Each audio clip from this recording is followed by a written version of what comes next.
Hi, my name is Ashley Forsyth, and I own Health and Fitness Mails in Salt Lake City, Utah. And I have with me today Krystal Guerra. Hey, Krystal. Hey. And she is a marketing professional, and you own your own business. What is your business called? Yeah, so I own my Guerra Media. Okay, Guerra Media. And specifically, you are a business marketing professional. You work in Utah Tech, but you also do public speaking. You try to empower women, and let's see,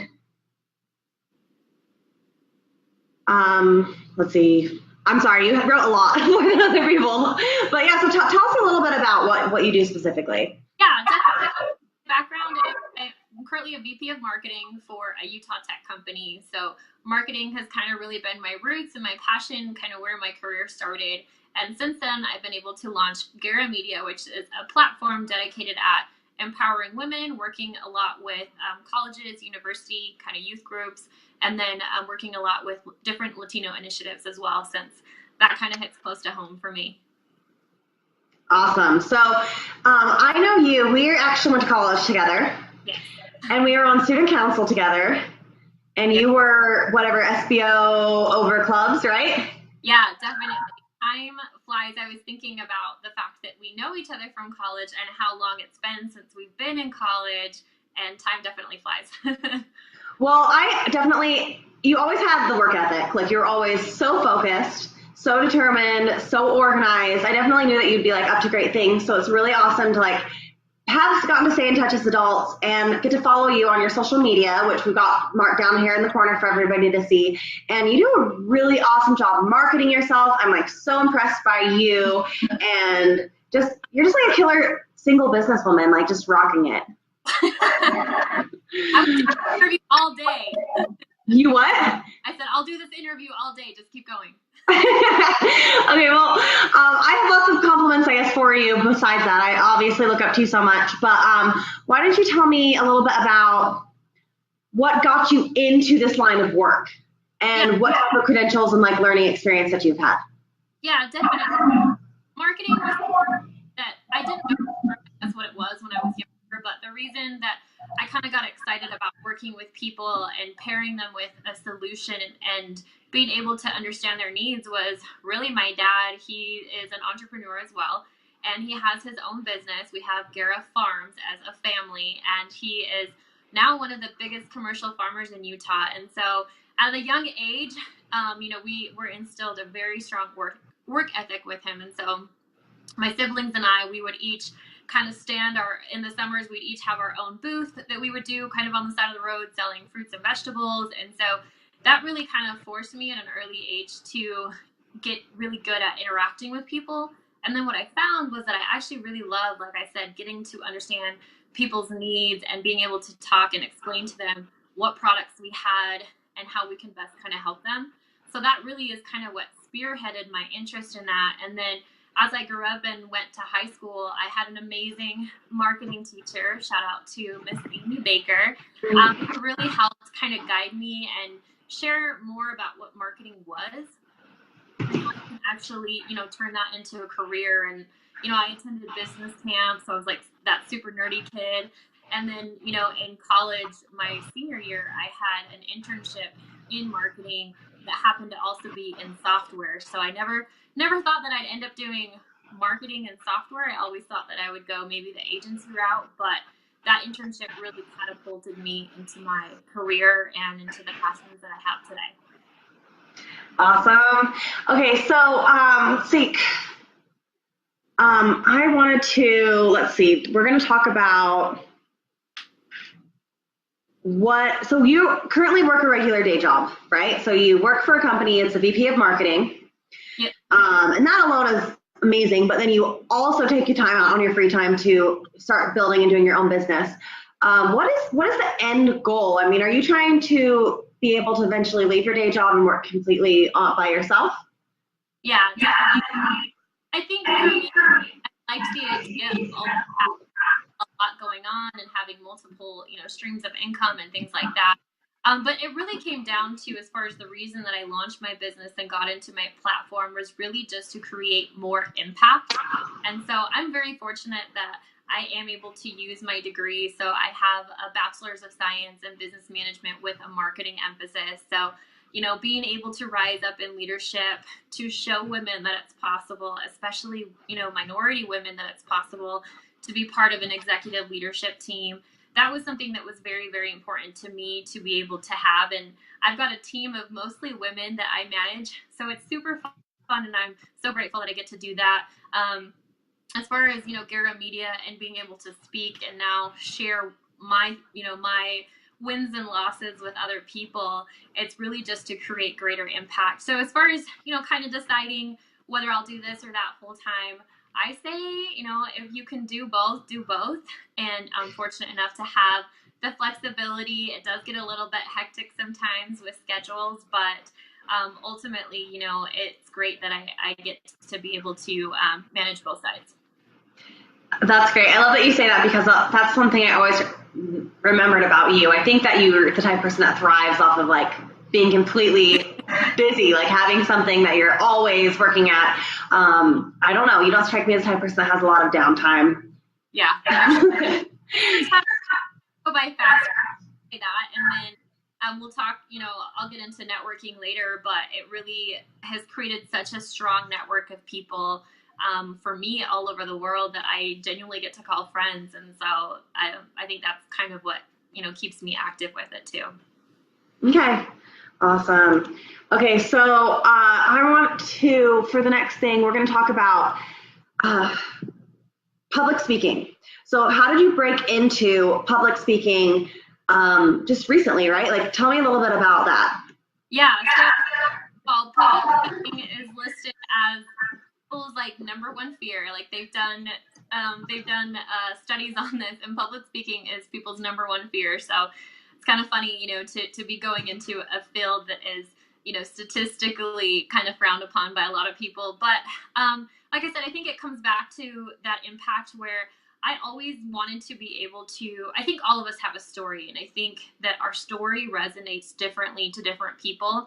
And the thing that I really struggled with growing up is I didn't see a lot of people that looked like me, that kind of started where I started. Both of my parents are immigrants from Mexico and didn't have much of an education. And so I just didn't see people that I really related with doing what I was doing, whether it was in marketing or sharing insights. And so I was like, well, if it's going to be, it's up to me. And so I just felt that I really, have an ability to share an important story that, hopefully impacts others and inspires others. And so that's really where it's coming from. Early on, I was told that I had the ability to recognize the needs of others. And so I'm of the mindset that you should really capitalize on whatever skill you're good at. And so that's been something, this has been a platform that's been able to, for me to be able to help other people recognize their talents and abilities. So that's kind of where the motivations come from. Awesome. How did you, well, I know what you're speaking about, but basically what type of venues do you speak at? I know you just got an interview with what was it? Good Things Utah? Yep. Yeah. So I saw your interview on Good Things Utah. I loved it. You spoke specifically about being a single woman in Utah, like especially like, yes, I don't want to say, but like, how old, whatever, at the age that we are, and being a single woman in Utah, and how, to love it and enjoy it. And that in itself, I mean, so many women need to hear that message. But what other types of venues do you speak at, and how do you book these? Yeah.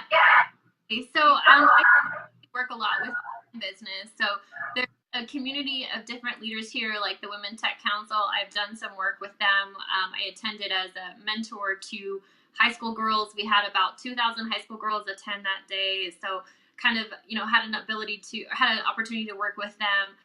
Latino initiatives, I work a lot with those groups. There's actually a huge movement going on here called Latinos in Action. And I did 3 workshops last week, actually, at the University of Utah, the Price Eastern chapter out there, and did some workshops with them. So variety of different settings, whether it's been keynotes, panels. I did a collaboration event with UVU and Utah Jazz like a month ago. We did that downtown, and that was a lot of fun. So it really just depends on what the event entails. If they're looking for a panel, if they're looking for a keynote speaker.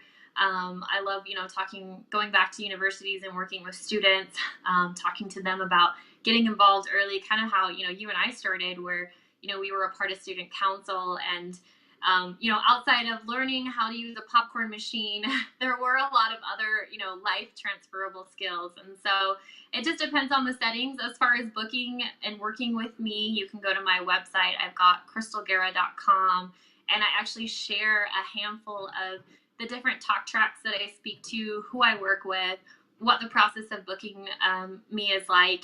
And then you also get to learn a little bit more about my story and kind of my experiences too. So.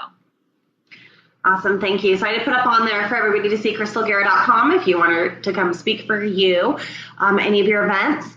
I know that, let's see, I wanted to kind of if you were to leave the audience with a takeaway, mostly geared towards women today, like who are looking to start their own business, who are like hesitant to branch out on their own, what would that be? So I think that one of the number is, somebody the hand you're dealt and when you win.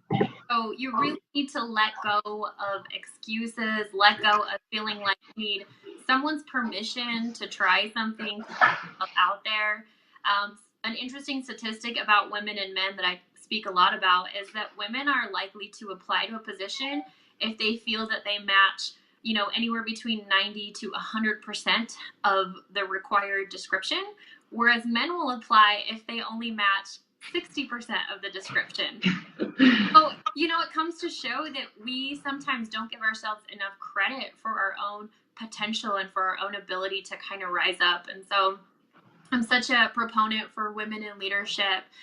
Show up for yourself, put in the work, and don't seek to be recognized, but seek to provide value. And I guarantee you that people will start to take notice of the things that you're doing.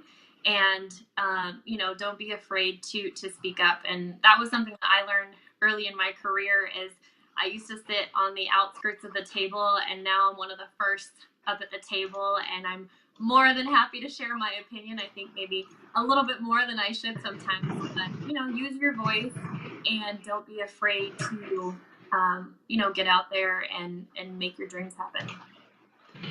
That is so awesome that you say that. It makes me think right on your website. Hold on, I'm going to put that up here for everyone to see. All right, so you have on the quote for your website, it says, "In a world where everyone wants to be noticed, strive to be remembered."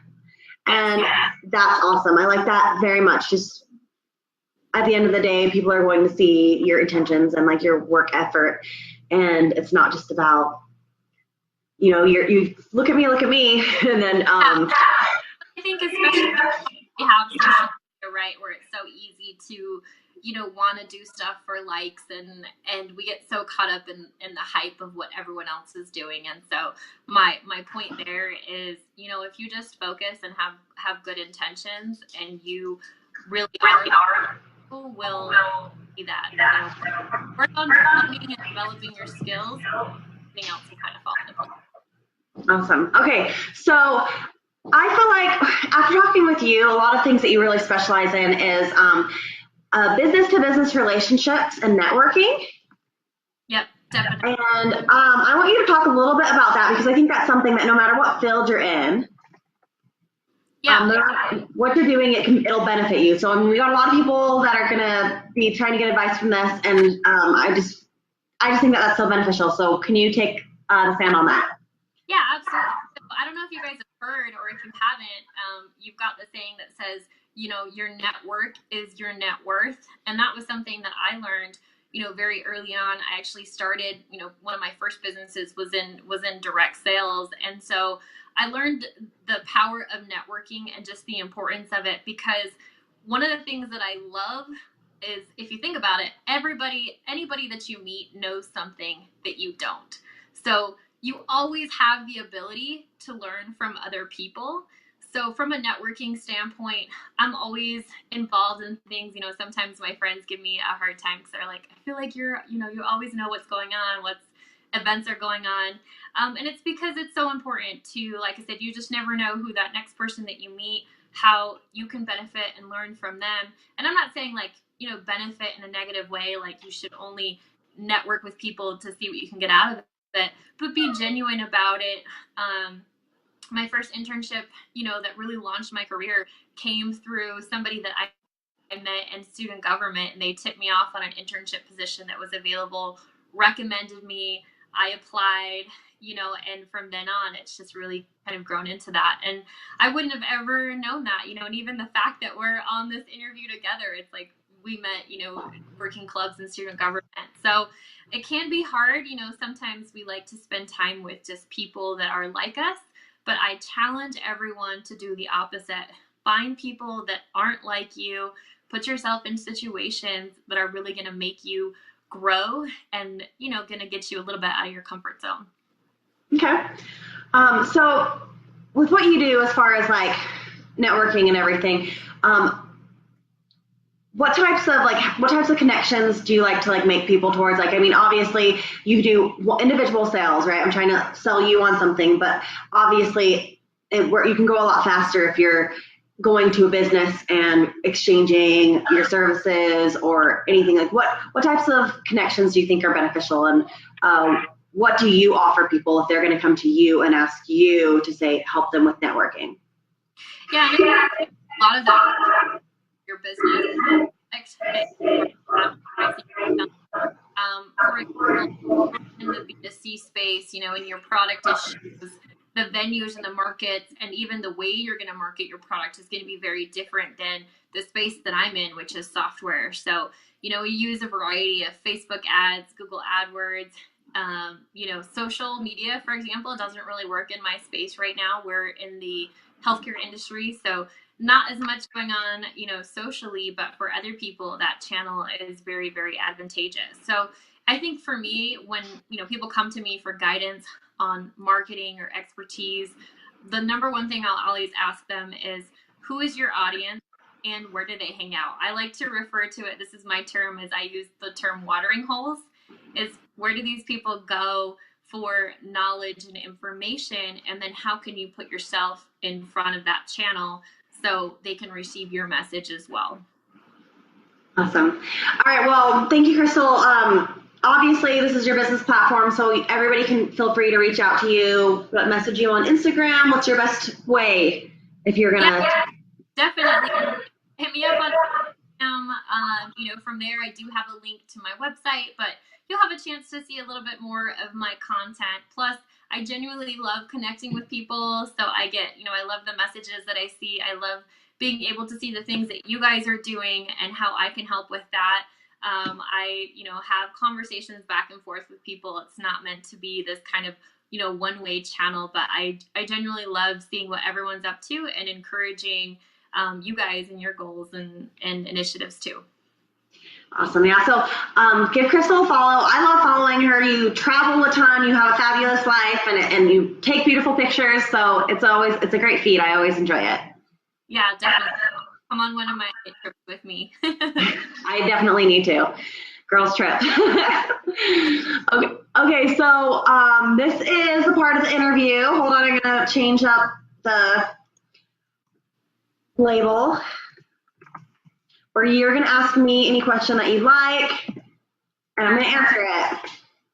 Okay, so one question I recently am working on some of my own fitness goals, so I'm kind of making myself get back in the gym, cleaning up my eating. And one thing that I've known about you is that you've always had a huge passion for fitness. I've actually ordered some of your meals before, which are really great, help save a lot of time, but I never actually knew what it was that got you involved into fitness and, how you started kind of down that journey. So I would just kind of love to learn your why there. I don't know. I mean, I guess I was always a very high energy kid, and I was like super active in sports, like every season. And not all of my siblings were like this, and my parents didn't necessarily push it. I'd be like, all right, sign me up for this, sign me up for soccer. And then I'd be like, wait, soccer's over? What can I sign up for now? It's cold. Okay, sign me up for basketball. And I was persistently asking them, and I wanted to be busy doing these things. And I guess I just had a love of sports in general. So, yeah, I just was always active and in sports. And then when I went away to college, I did not continue into college sports, and I kind of went into leadership scholarship, actually, where we became acquainted. And it's kind of like, was a challenge of, okay, what do I miss? Like, was it the team component that I'm missing the most? Because I mean, I still got the interaction, but what I really missed is like the physicality. I'm a physical person. I was kind of like, how do I carry this over into myself and my own lifestyle? And I feel great about myself when I like sweat and when I'm, doing all this. And yeah, like I ended up making that my school. My major was, I did exercise science at UVU, and I took all of the nutrition classes that I could. And I know, I guess I just love it, just for the love of being sweaty. But you definitely have that. I will say that as someone who has a class wants to go, participate in physical activities, I will say you've got the great height for it, so that always helps. My like 5'3" self over here, really couldn't. Even if I wanted to, I always struggled with sports and stuff like that. So that's all right. I got you if you need to get something. Perfect. But yeah, so I think that just carrying it over into my lifestyle as an adult and really being passionate about fitness. And I've always been a foodie. Like, I'm just a fat kid at heart. I just love food. So it's kind of like, all right, I'm training for this and I want to eat like this. And I'm not willing to sacrifice. I'm not willing to like eat crap and eat something dry and bland for health. That's never been a compromise that I've been willing to make. So I think it just naturally evolved into itself. I did the internship as a personal trainer, and worked as a personal trainer for years before I started helping fitness meals. That's awesome. Haven't checked out because it saves time, and it's better than like the chicken and vegetables that I have like regularly, so it mixes it up for sure. Good. All right. Well, you told me you're getting on a fitness goals for yourself, so I'll be looking forward to getting an order from you again soon, right? Definitely. All right. Well, thanks so much, Krystal, for your time. I'm like always love seeing you and catching up, so I look forward to being able to see you again soon. But yeah, we'll end this interview though, but I'll talk to you soon. Thank you. Thanks, Krystal.